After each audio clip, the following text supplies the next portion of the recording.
Good morning to the Celtic Way morning briefing. I'm Tony Haggerty. It's Friday, June the 17th, a Haggerty10 Twitter handle, as you know by now, and I'm joined today by Alison McConnell. How are you, Alison? Very well, thanks, Tony. Bit depressed at the rain, but other than that. I know we were cock-a-hoop at the weather the other day. It was all nice and sunny, but quickly goes, doesn't it? There's a Scottish summer for you. There you have it. As we always do, big up our sponsors, OneFootball. Get downloading the OneFootball app, and you can immerse yourself in the best digital football experience out there. It's for scores, news, match highlights, much more. Get downloading the OneFootball app. The link's in the description. And as you can also see at the bottom of the screen, we're still running a 30-day free trial, guys. Have a look. Try the Celtic Way for 30 days. Just hit that subscribe button, www.celticway.co.uk/subscribe. Now, Alison, today is an exciting day for all the Celtic supporters as the season draws nearer. The fixtures have been announced. Big thing, and everybody always looks to see where Celtic are on the first day of the season. Obviously, being league champions, they'll unfurl the flag, and they'll be doing that against Aberdeen. But they'll be doing that on a Sunday at 4:30. Yeah, it's a bizarre time to bring down the curtain on bring up the curtain on a new campaign. Obviously, television deals dictate when games take place, and it'll be one of the showcase games of that weekend. I'm sure it'll be a sellout at Celtic Park, and it'll come round fairly quickly. I think now over the next few weeks you'll start to have a lull before things start building again. And I think Ange Postecoglou said we'll just be looking to get off to as positive a start as possible. I think the next game's Ross County away, always a tricky tie going up to Dingwall. So I think it'll just be about picking up where they left off and looking to get onto a strong footing immediately. In the first few games, Alison, Celtic will go to Dingwall, Rugby Park and Tannadice before the first derby of the season against Rangers on September the 3rd, which is scheduled for a 3 o'clock kickoff, but I'm assuming that will be moved to possibly midday or 12:30. You see that being the case? Oh yeah, I would strongly expect it that television deals will see a shift in that one. I think it always comes round fairly quickly. You always tend to have that game at the end of August, start of September. I think it gives you an immediate opportunity to go and assert a bit of authority in terms of the league title. I think it can be an important game just in setting down a marker for the start of the season. I think the fact it's at home for Celtic this season, they'll want to go and give a really powerful and strong account of themselves and just a flexing of muscle almost to show that they won't be that they won't be relinquishing any kind of league title lightly. Yeah, I'm as I alluded to at the start, I'm just a bit perplexed that I feel for the Aberdeen fans for the opening day or weekend of the season. 4:30 on a Sunday's not good for them, is it really? You think the travelling involved and stuff like that and work commitments for some people. But I just think traditionally the curtain raiser should be a Saturday with the champions. I'm a bit puzzled by that, to be honest. Yeah, I take your point. I think such considerations tend to be far down the list when it comes to making these kind of decisions historically. But yeah, I would absolutely take your point, and I would agree. I think quite often you expect it to be the focal point of the first weekend in terms of the big Saturday afternoon game. But I think it's just the world and the culture that we live in now, and we're all happy to accept the television money for what it does in terms of the revenue that it brings in across the game. So I think that's just goes hand in hand. Now, you mentioned the first derby of the season, Alison, September the 3rd. Massive week for Celtic, that, because they will play Rangers on the Saturday and then they will compete in the Champions League Group Day, Match Day 1 on either the 6th or the 7th. That's shaping up to be a real crucial week, isn't it, for Celtic? Yeah, I think it's a mouth-watering proposition. I think if you're Ange Postecoglou or any of the Celtic players at the minute in the dressing room, I think that will feel incredibly tantalising. That these are the big weeks. These are the kind of glamorous games that you want to be part of. I think there's a lot of excitement about the Champions League, about participation in the group stages. There are no question marks this season about Celtic's progression into the group stages, and I think it'll be a very exciting week. I think it's where they want to be. It's the kind of games that you relish, that you embrace. And I'm sure there'll be a lot of eager anticipation when they look towards that kind of weekend. As we have spoken about repeatedly on here, Tony, just about the start to the season and how intense it is almost immediately. There is very little respite, and I think that's why it's so important now for players who've been involved in these Nations League games and been away with their respective countries, that they do definitely get a bit of downtime so that they are properly refreshed mentally and physically for going back to the start of the season, because it's an incredibly intense opening. Jill Pill comes in, Alison, she can't wait for the season to start. And on that Champions League note, the draw for the Champions League group stages will take place on August the 25th. If you haven't already bookmarked it, go into the Celtic Way website, and Sean's written down all the important dates so far. And then Tim and on comes in, we won't have a worse start than last season. That's a fair comment, well made, isn't it, Alison? Celtic didn't have the best of starts, but fully recovered, didn't they, to win the title? And you know, as we saw. Yeah, it was an incredibly inauspicious start. I think the combination of the defeat at Tynecastle, going out at the Champions League at the earliest hurdle, I think it was a very difficult start. But then I think from September, Celtic simply motored on. You saw it clicking, you could see it growing. And I think what's different now is that this isn't a summer of rebuilding. It's not a summer of assessment and working out where you are and what you need. I think Ange Postecoglou has his feet very firmly under the desk now. There's a trust established between the manager, his players, the supporters.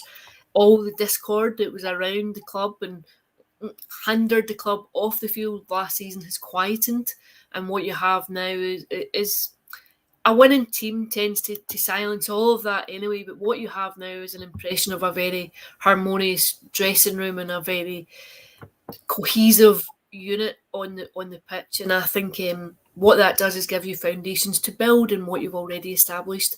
And I'm sure it'll be the same as it always is for Celtic. I think it'll be a question of what can you do in terms of winning every game that you go into, what are the demands at the club, and can you retain the title while also asserting yourself domestically in terms of a dominant force while competing on a European front.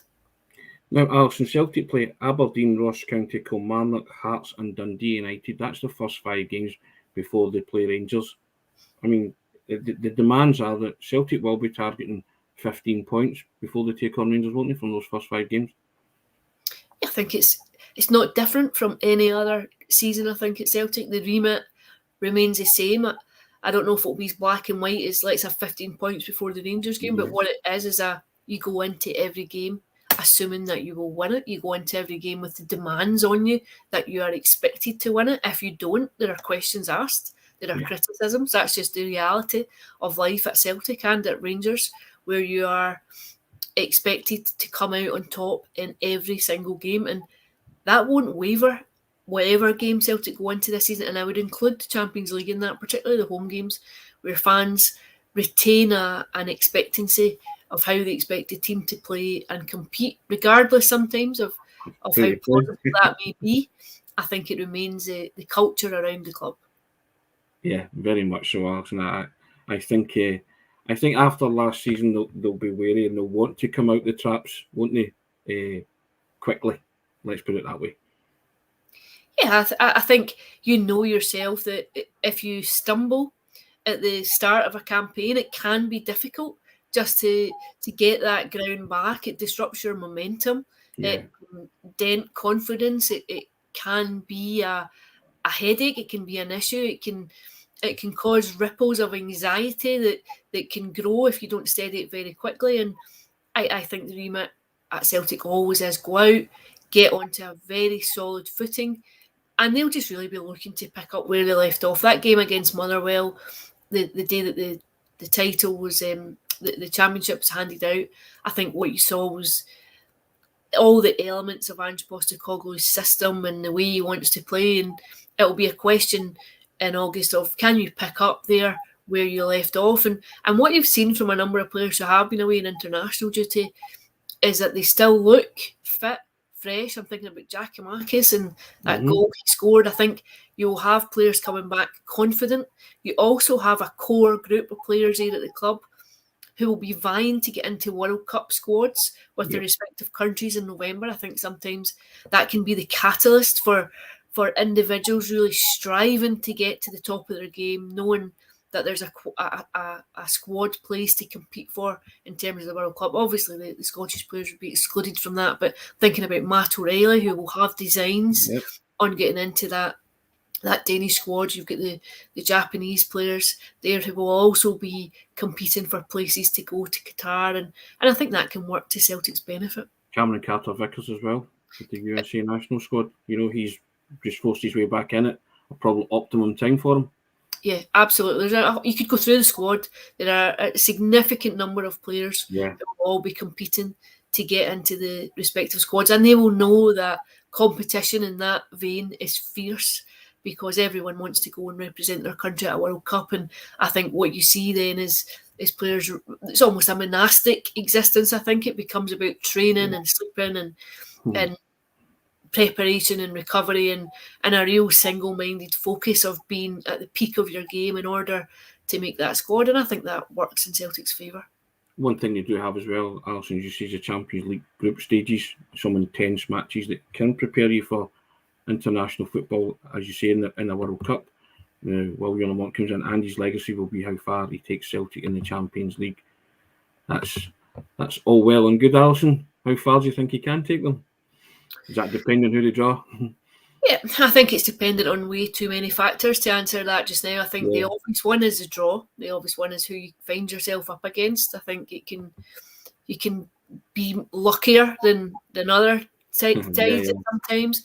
But also I think Celtic do have a distance to go in terms of competing on a European front. I think you saw that last season. Yep.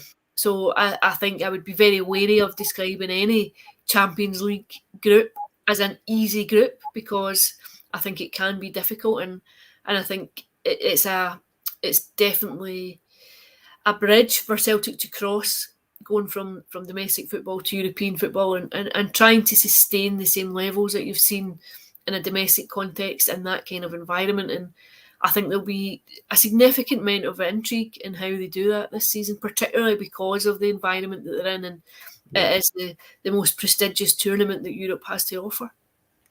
Yes, indeed, I quite agree with that, Alison. Also, as well, we don't like to sort of talk about all the names that have been linked with Celtic because it can get tedious and boring if these guys don't sign. But I see Celtic yesterday took steps, Alison, almost there with Benjamin Siegrist. They've been in talks with his representative, and it seems to be that he is close to signing and coming in to replace Barkas, who's left on a year's loan. We've spoken about that deal possibly going through, but do you see that as a welcome addition for Celtic? Again, we've spoken about the competition for places, and that he can come in and challenge Joe Hart now. There's a real kind of healthy competition there. Without question, I think that's what you want. I think you want people breathing down the necks of those that have got hold of the first team jersey. You don't want anyone to be complacent and to feel as though that the jersey is theirs regardless of form. So I think it does help in that vein. I think with Barkas confirmed as leaving and going off to Utrecht for a season on loan, I think there was a need for another goalkeeper to come in. And I think you and I have spoken about this before, Tony. Players themselves always back themselves. They always have a belief about them. I can go and challenge for that shirt. I can go and take it. I'm as good as the guy that's got it. I'm better than the guy that's got it. I think Siegrist will come in thinking to himself, I'm going to push all the way to get a hold of this first team jersey. And I think as a manager, that's what you want. Chill Pilkins again saying he likes Siegrist. I like Siegrist as well. We've spoken about him, Alison. You said you saw him once making a rickets or something when you were there this season, but in a couple of games against Celtic, he showed up well. But I think the Celtic supporters are fairly on board with this one. They like the look of Siegrist, and they think he will be another decent addition to the squad. Yeah, and I think he knows the landscape of the league and the country. There's not that kind of risk. Like he knows what he's going to. He'll have an understanding of Celtic too, about the size and magnitude of the club and the microscope that comes with it in terms of performances. And I think it's a decent signing given the fact I think it's a free transfer. Transfer, Alison. Yeah, I think he's a very good goalkeeper on a tree fan. Yeah, and I think it definitely gives another plausible option. Now, I've written a piece today myself, McConnell, on an article on the Celtic Way, kind of the Daily Jota, Alison. A lot of panic about Jota not signing, and I've written a piece today. You can check it out on the website. My own thoughts about it. I still think that a lot of Celtic supporters are getting into a bit of a tizzy about it, and then it will happen. I don't know your own thoughts on that, but I've outlined why. You can check it out on the site. Is your thoughts changed on it at all, Alison? Do you still believe he'll sign, or are you still wavering as to why it's taking so long? My thoughts on it haven't changed since January, to be honest with you. I think he was always going to wait and see what options present themselves to him before he makes a decision. And I think, I think contracts can be quite nuanced anyway. I'm not overly surprised that it takes a bit of time, but I think just from the player himself, I think I've always had the suspicion that he wanted to assess what other options might be in front of him. That's fair enough. I still believe that Jota will be a Celtic player, and and he will sign that deal once he's stopped doing his world tour of summer holidays. He seems to have had a good summer anyway. Ibiza, New York, and Mexico City being on his to-do list this season, but good on him. There you go. If he's enjoying himself, so be it. He'll be welcome back in the rain in Glasgow anytime soon, won't he? As you can see. We just take a couple of comments in about Siegrist, Lanky 67. He said yesterday that Siegrist is coming in to help his fellow countryman Haggerty and to push hard and try and get that first option as goalkeeper. That's what you're saying, Alison. He's going to challenge. He's coming in to challenge. There's no two ways about it. And he comes back in talking about Jota. We will get Jota. It comes down to contract, especially his wages, and he was trying to get around £50,000 a week. Do we blame him? Well, I don't blame him for asking for that, but I don't think that there's any way that Celtic will go to £50,000 a week for a footballer, Alison. We're on the same page with that one, aren't we? I think you can think of all the things you would want to put your mortgage on, that would be one of them. Although maybe paying for those summer holidays, you might need a big deal. Transition goes on. As good as Jota's been, if the money seems to want and Benfica play a hard ball, just ditch him and go for another winger. Well, surprisingly, there's been no other wingers linked with Celtic, Alison.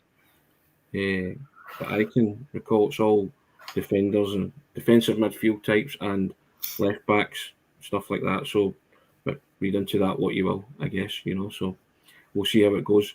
But on that note, we shall say to everybody, have a fabulous Friday, and the clock ticks down. The fixtures are out. You can go and peruse the fixtures and arrange holidays around the Celtic fixtures, as a lot of people do, and it's always a good day when the fixtures come out, Alison, isn't it? And you plot various maps throughout the season.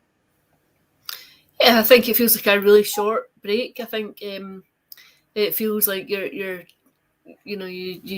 see the end of one season off, and the next one is plotting its course fairly swiftly. So I think it just it gives you an idea of what's coming up and just how intense that opening phase is going to be.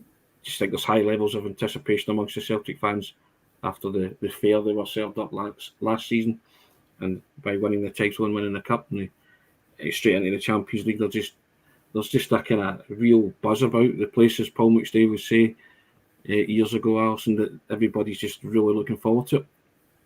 Yeah, I think if you present a winning team on the park, then that's all that matters to people. I think if you have that, then there's always an anticipation about what's coming next. There's always an enjoyment about celebrating the fact that you've got a confident winning side. And I think last season probably surpassed the expectations in a domestic context of a lot of supporters, just in terms of how quickly Ange Postecoglou managed to come in and just steady the ship and turn things around. Well, we like to think we're a winning team on the Celtic Way, Alison. We hope you've enjoyed the Friday bulletin. Have a wonderful weekend, whatever you're doing. Alison, thanks for your contribution. Always first class. You know what to do, guys. Download the One Football app. The link's in the description, and hit the subscribe button for a free 30-day trial. www.celticway.co.uk/subscribe. Thanks very much, Alison, for your contribution today. Thanks for all your comments, guys. We try and read them out as many as possible. Have a good weekend. Take care. See you Monday. Thank you.